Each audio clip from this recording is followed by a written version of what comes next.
Hey there, welcome back to Strategy in Small Doses. Today we are talking about follow-up.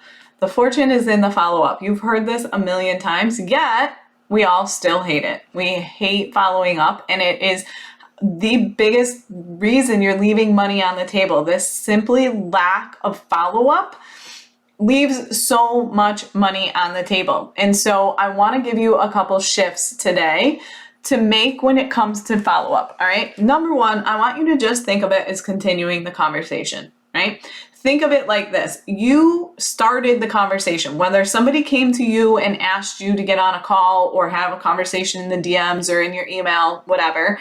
You started a conversation, right?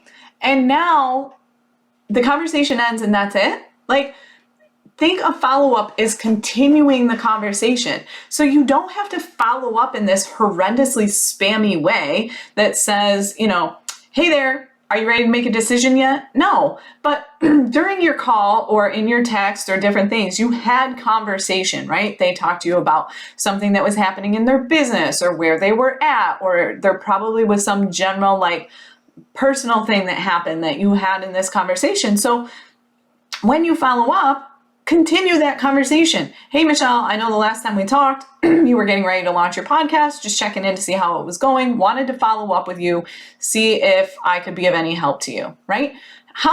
That's not spammy at all. If you had a conversation with somebody, hey, just wondering, did you find that coach? I do this all the time. People, a lot of times, especially when they're looking for a new business coach, they interview or they talk to several different people. Sometimes they're just getting their feet wet. They're just kind of seeing what the situation is.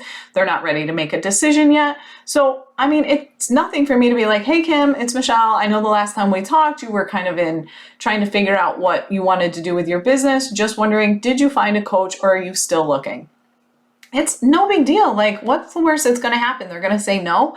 Here's the thing you need to remember with follow-up. No is an answer. So it may not be the answer that you love to get, but it's still an answer. It's better than the unknown, right? Because if you don't follow up and they don't tell you no, or you don't get an answer and they just ghost you, you tend to think well, what the heck happened? I wonder if they made a decision. Or then maybe you see that they made a decision later down the line, but maybe because you didn't follow up, they ended up making a decision with somebody else. You don't know, right? You don't know because you didn't ask. You didn't follow up. So you can't make these assumptions. So anything that you're doing, if you're not following up, is simply making it up in your head, right? Because nobody's told you or given you an answer. So the other thing, sorry about my voice today. The other thing that you really need to consider is that sometimes people just aren't ready to make a decision, right? And so you're building this relationship, you're building rapport, you're building that trust factor. So continuing the conversation is just simply just having conversation with somebody. Think about the last time somebody was texting you. This happens to me all the time, so I use it as a great example. It's you're texting with somebody, you're having a great conversation, and then all of a sudden they go radio silent, right? They ask you a question, you respond, and then next thing you know, they don't answer. And you're thinking what the hell? Why did you even email? Why did you text me in the first place if you don't plan on answering? Why did you ask the question, right? So just simply, it's they just leave the conversation. Well, you're doing the exact same thing if somebody's saying to you, get back with me in a couple weeks, or I need a little bit of time, let me think about it, and you don't follow up, you've literally just ghosted them. And so they, a lot of times we just assume the person that is making the decision is the one ghosting, but that's not really the case. You need to think about it did I ghost that person? Because you probably did. Because there's so many people, we have this incredible fear of follow-up, but why? Why? I'm going to say it. Stop with your bullshit and get over it, and stop with this fear of follow-up. The worst that they're going to do, there's three outcomes. One, they're going to say, yay, I'm so happy you reached out to me. I've been thinking about you and I'm ready to move forward. Or I've been meaning to follow up with you and I just forgot. So yay, you've got an answer. B, they're going to ghost you. And so you decide how many times are they not going to answer before you stop following up, maybe 2 or 3. Okay, people are busy. Don't just assume because people don't answer you the first time that they're just not interested. It could just be that their life is upside down right now and they're just freaking busy. Okay, so again, stop with the assumptions.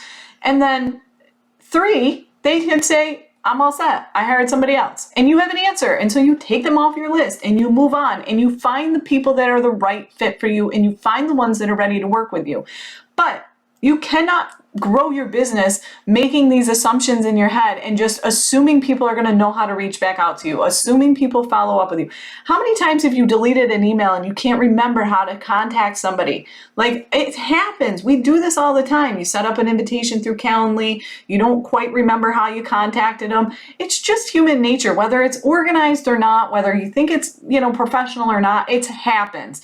Life is busy. Okay. And so 90% of the time, we're not just being assholes, right? We're not just deciding, okay, I'm just going to be a jerk and not follow up with that person. But also take a good hard look at yourself. Like, do you ghost somebody? How many times have you interviewed a service provider or you've interviewed or looking to hire and you don't give that person an answer? But yet you get annoyed when people do it to you. Well, the same holds true. And we're all guilty of this. I've been guilty of it. So now I try really hard to say, like, hey, I appreciate your time. I really wanted to make sure and get back with you and let you know that I've decided to go this route or no, or whatever. Like, also stop being afraid of the follow-up on that side of it. Like, if you've made another decision and you didn't hire somebody, just let them know, because they're on the other end of it wondering the same damn thing you are when a client doesn't respond to you or a prospect doesn't respond to you, right? So stop with this fear of follow-up. Get good at it. I had a physical therapist that used to always say, stop sucking and try harder, right? So like literally, like, it sounds horrible, but it's true. Like, stop sucking at it, try harder, and get over your fear of it and start following up with people. Stop leaving money on the table over your fear of follow-up. This is growth. This is next level. If you are looking to grow your business, if you are looking to work with those dream clients and you have a call and it's a dream client call and you really want to work with them, follow up. Let them know how much you want to work with them. Let them know how excited you are. Let them know that you're anxiously waiting. It's not desperation. It's not to say, did you make a decision yet? I'm looking for it. I only have 2 spots. But let them know, hey, I would freaking love to work with you. I just wanted to follow up and see how things were going. It's not hard. You guys are overcomplicating this follow-up. So stop overcomplicating it. Stop fearing it. Stop getting in your head about it. Stop overthinking it and just continue the conversation. Think about it as if like a friend you haven't talked to in 6 months. Open up your phone and shoot a quick text off. Hey, haven't talked to you in a while. Last we chatted, here's what was going on. That's it. Simple. Okay? Follow-up gives you an answer. That's what you're going for. An answer. Yes? No? Done. In or out. Right? Okay? All right. Take care. We'll talk soon.